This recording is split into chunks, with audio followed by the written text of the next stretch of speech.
अच्छा तो दोस्तों सीन कुछ ऐसा है कि पाकिस्तान ने यूएसए को 32 रन से हरा दिया है और इससे ये बात साबित होती है कि 2024 वाले वर्ल्ड कप के जहां पाकिस्तान को यूएसए ने हराया था वो महज यूएसए का एक तुक्का था कि जो लग गया और वो पाकिस्तान को हराने में कामयाब हो गए थे। क्योंकि अगर हम आज वाला मैच देखें तो कहीं पे भी ऐसा नहीं लगा कि यूएसए की टीम गेम में है या विनिंग सिचुएशन में है। पाकिस्तान ने टोटली डोमिनेट किया है यूएसए को और 32 रन से जीत हासिल की है, क्योंकि इस टीम के अंदर हारिस रऊफ और मोहम्मद आमिर नहीं थे। पाकिस्तान ने अपना बदला 2024 वर्ल्ड कप वाला ले लिया है, लेकिन इस मैच को हम जो है वो डिटेल से ओवरव्यू करेंगे कि पाकिस्तान ने क्या क्या अच्छे काम किए जिसकी वजह से पाकिस्तान ने इतना अच्छा हराया है यूएसए की टीम को। यूएसए ने जो है वो टॉस जीत के पहले बॉलिंग करने का फैसला किया और पाकिस्तान ने अपनी प्लेइंग 11 के अंदर एक चेंज किया और वो चेंज ये था कि उन्होंने सलमान मिर्जा को बिठा के उस्मान तारिक को खिलाने का फैसला किया। नो डाउट सलमान अली आगा ने ये बात अपनी प्रेस कॉन्फ्रेंस में भी कही है कि इस टूर्नामेंट में अगर कोई मेरा सबसे बड़ा एक्स फैक्टर है तो वो है उस्मान तारिक। तो उनको भी डेब्यू करवा दिया गया वर्ल्ड कप का और उस्मान तारिक ने बहुत ही अच्छी परफॉर्मेंस दी है। लेकिन अगर मैच की शुरू से बात करें तो एज यूजुअल हमारी ओपनिंग जोड़ी थी साइम अयूब और साहिबजादा फरहान की। साइम अयूब और साहिबजादा फरहान बहुत ही अच्छी बारी करके गए हैं। साइम अयूब के बारे में स्पेशली मैं कहना चाहूंगा कि उन्होंने 19 रन किए जिसके अंदर 2 छक्के और 1 चौका शामिल था, लेकिन उसके बाद भी 11 बॉलें डॉट थी और सिर्फ 111 के स्ट्राइक रेट के साथ खेल के गए हैं।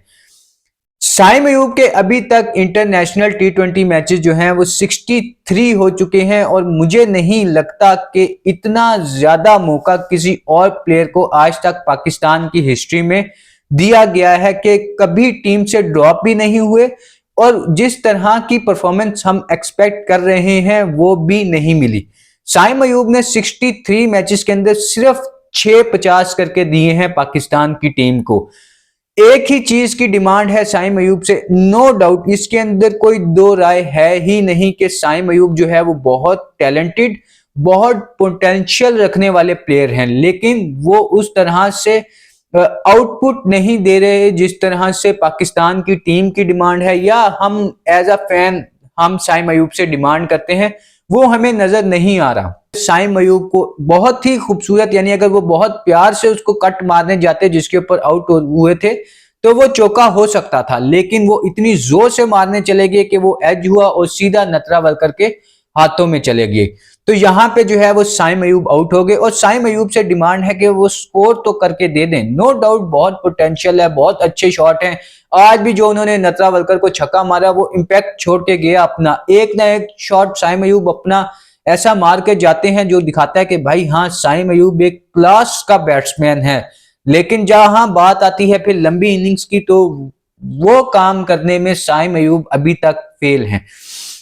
उसके बाद बात करते हैं साहिबजादा फरहान की, आज के प्लेयर ऑफ द मैच की, जिन्होंने 73 रन की इनिंग खेली 41 बॉल्स पे, जिसमें 5 छक्के और 6 चौके शामिल थे। साहिबजादा फरहान ने 27 बॉलों के ऊपर अपना 50 रन मुकम्मल किया और ये पाकिस्तान की तरफ से फास्टेस्ट 50 थी इन अ वर्ल्ड कप और बहुत ही अच्छे तरीके से साहिबजादा फरहान ने अपनी इनिंग को बिल्ड किया। खुद नहीं खेला बल्कि बाबर आजम को भी अपने साथ लेके चले। पिछले मैच में हम लोगों ने देखा था कि साहिबजादा फरहान बाबर आजम का प्रेशर बर्दाश्त नहीं कर सके थे और साहिबजादा फरहान जो है वो आउट हो गए थे। लेकिन आज जिस तरह की साहिबजादा फरहान ने इनिंग खेली है वो टोटली आउट क्लास थी और बहुत ही खूबसूरत तरीके से वो खेलते चले गए। बहुत प्यारे छक्के मारे, जहां पे छक्के की जरूरत थी, जहां बाउंड्री की जरूरत थी, वहां पे साहिबजादा फरहान ने बाउंड्री मार के दी है और अपनी टीम के ऊपर और खास तौर पे अपने ऊपर कोई प्रेशर बिल्ट नहीं होने दिया। उसके बाद बात कर लेते हैं सलमान अली आगा की। सलमान अली आगा जो है वो आज भी कुछ करने में नाकाम रहे। सलमान अली आगा को बहुत ही अच्छा ट्रैप किया शेल्डेवन ने सलमान अली आगा के लिए एक ही फील्डर लिया था, वो था डीप स्क्वायर लेग का। सलमान अली आगा को शेल्डेवन ने स्लो बाउंसर किया जो कि थोड़ा नीचे रह गया और उसके ऊपर जो है सलमान अली आगा पुल मारने चले गए और वो सीधा सीधा फील्डर के हाथ में चली गई और सलमान अली आगा वहां आउट हो गए। सलमान अली आगा की इंटेंशंस बहुत अच्छी हैं, अपनी टीम के लिए खेल रहे हैं, अग्रेसिव जा रहे हैं, लेकिन स्कोर कहां है।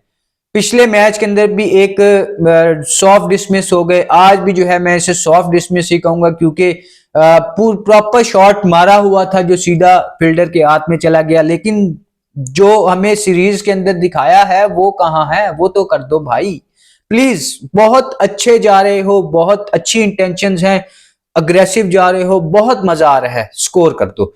उसके बाद बात करते हैं बाबर आजम को लेके। बाबर आजम ने जो है आज 32 बॉलों के ऊपर 46 रन की इनिंग खेली जिसमें 4 चौके और 1 छक्का शामिल था।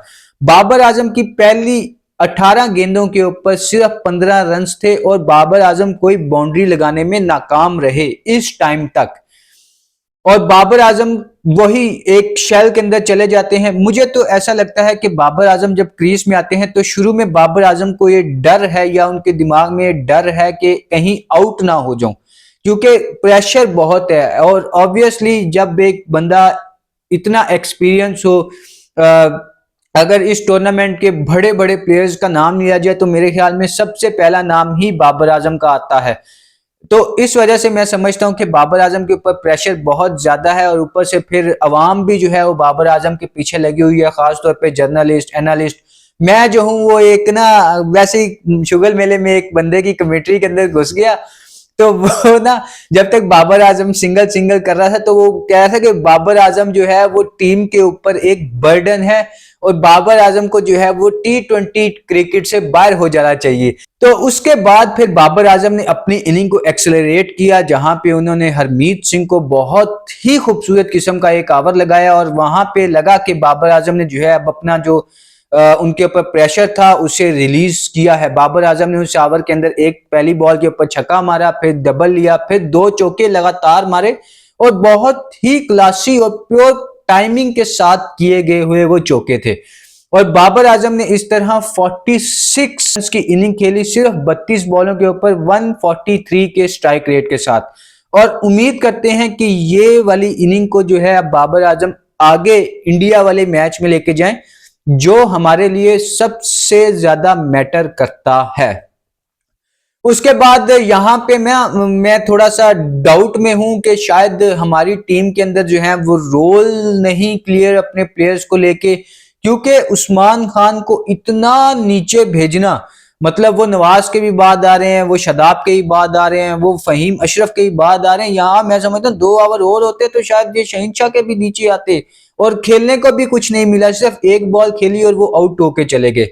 यहां पे जहां पाकिस्तान ने 190 रन किए, मैं समझता हूं कि पाकिस्तान इसको 200 से भी ज्यादा कर सकता था, क्योंकि शदाब ने आके बहुत ही क्लास किस्म की इनिंग खेली, 12 बॉलों के ऊपर 30 रन की इनिंग खेली जिसमें 4 चौके और 1 छक्का शामिल था। और आदिल को तो लगातार 3 चौके मारे। बाय द वे आदिल जो है वो भी एक पाकिस्तान के फर्स्ट क्लास बॉलर हैं जो यूएसए शिफ्ट हो गए और अब जो है वो यूएसए की तरफ से इंटरनेशनल क्रिकेट खेल रहे हैं। तो शदाब खान ने जो है यहाँ पे एहसान आदिल को टोटली आउट क्लास कर दिया था और प्योर टाइमिंग के साथ स्वीप भी मारी, अच्छा स्लैश भी मारा और बहुत ही खूबसूरत किस्म के चौके मारे यहाँ पे शादाब खान ने एहसान आदिल को। उसके बाद अगर हम बात करें मोहम्मद नवाज की, तो मोहम्मद नवाज जारी बात है बैटिंग के अंदर भी अपना कुछ ना कुछ इंपैक्ट डालते हैं, लेकिन आज यहाँ पे जो है वो मोहम्मद नवाज अपना इंपैक्ट डालने में नाकाम रहे, जिसकी वजह से मैं समझता हूं कि जो 190 रन है ये 200 प्लस भी हो सकता था, क्योंकि मोहम्मद नवाज ने सिर्फ 10 बॉलों के ऊपर 5 रन की इनिंग खेली। उसके बाद फहीम अशरफ ने जो है वो 2 बॉलें खेल के 1 रन की इनिंग खेली। उस्मान खान जो है वो पहली बॉल के ऊपर ही रन आउट हो गए, क्योंकि यहाँ पे स्ट्राइक चाहिए था शहीन शाह अफरीदी को। शहीन शाह अफरीदी ने जो है उसके बाद एक खूबसूरत किस्म का सामने छक्का मारा और अपनी टीम को 190 रन तक ले गए और बहुत अच्छा टोटल पाकिस्तान ने कर लिया था। उसके बाद अगर हम बात करें पाकिस्तान की बॉलिंग की, तो पाकिस्तान की बॉलिंग में सिर्फ मुझे एक थोड़ा सा डाउट है, और टीम में, और मुझे पाकिस्तान की टीम में सिर्फ एक बंदे को लेकर डाउट है, वो है फहीम अशरफ। क्योंकि फहीम अशरफ एक तो आ रहे हैं आठवें नंबर के ऊपर बारी करने, और उसके बाद फिर फहीम अशरफ जो है वो बॉलिंग भी नहीं कर रहे। देखें, अगर तो फहीम अशरफ को इंडिया वाले मैच में बॉलिंग करवानी है, या उसको कोई प्लान में रखा हुआ है कि वो 1-2 ओवर आके करेगा, तो मैं समझता हूं कि यहां जहां 4 ओवरों में 70 स्कोर चाहिए थे, यहां पे शहीन शाह की बजाय राणा फहीम अशरफ को ओवर देने चाहिए थे, ताकि अगर कल को इंडिया के मैच में जरूरत पड़ जाए कि फहीम अशरफ बॉलिंग करेगा, तो फहीम अशरफ को थोड़ा सा हाथ वाथ तो खुला होगा ना कि हाँ यार बॉलिंग ऐसे करनी है, यहाँ जो है ऐसी कंडीशंस चल रही हैं।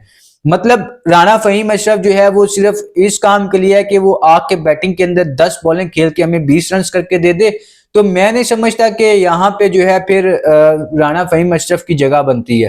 क्योंकि अगर तो आपने बैटिंग करवानी है, तो फिर आप प्रॉपर एक बैट्समैन से करवा लो, आप जो है वो ख्वाजा नाफे को मौका दे दो, या आप जो है वो फिर फखर जमान को भी टीम में डाल लो। लेकिन अगर आपने फिर फहीम अशरफ को एज अ ऑलराउंडर खिलाया है, तो उसे यार बॉलिंग में भी तो मौका दो ना। लेकिन आप लोग जो है वो उसको बॉलिंग में चांस ही नहीं दे रहे। उसके बाद बात कर लेते हैं शहीन शाह अफरीदी की। शहीन शाह अफरीदी ने आज भी कुछ नहीं किया, सिर्फ एक आउट किया है 42 रन दे के। हमारे प्रीमियम फास्ट बॉलर हैं शहीन शाह अफरीदी, जिन्होंने अटैक करना है, और हमारे दोनों मैचेस के अंदर शहीन शाह अफरीदी का रिकॉर्ड कुछ अच्छा नहीं किया। शहीन शाह अफरीदी ने पहले मैच के अंदर भी 3 ओवर करके 28 रन दे के एक आउट किया था, और आज जो है वो 4 ओवरों में 42 रन दे के एक आउट किया है। इसीलिए मैंने वीडियो के शुरू में बोला कि शहीन शाह अफरीदी जो है वो हारिस रऊफ की कमी महसूस होने नहीं दे रहे हमें, और वाकई साफ तौर पे ये बात नजर भी आ रही है, जिस तरह से गंदी किस्म की बॉलिंग की शहीन शाह अफरीदी ने आज के मैच में।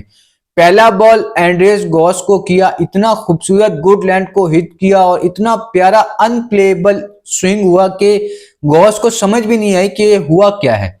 लेकिन शहीन शाह अफरीदी ने कहा नहीं, ये मेरा बॉल नहीं है, अब मैं आपको अपना बॉल करके दिखाता हूं। फिर वही गंदे बॉल करने लग गया, मुंह में बॉल किया उसने, जो है वो कवर ड्राइव मार दी के जाओ जाके लेके आओ। उसके बाद अगर डेथ ओवर की बात करें, हमारे प्लेयर्स को पता ही नहीं है कि डेथ ओवर करने कैसे है। हमारे प्लेयर डेथ ओवर के गुड लेंथ को हिट कर रहे हैं भाई, जो जिसके लिए बैट्समैन तैयार खड़ा होता है कि अभी ये मुझे गुड लेंथ के ऊपर बॉल करेगा और मैं इसको बाउंड्री के बाहर फेंक दूंगा। शहीन शाह ने अपने पूरे स्पेल के अंदर ना सिर्फ 2 बॉलें शायद अच्छी की होंगी, और वो भी आखिरी ओवर के अंदर।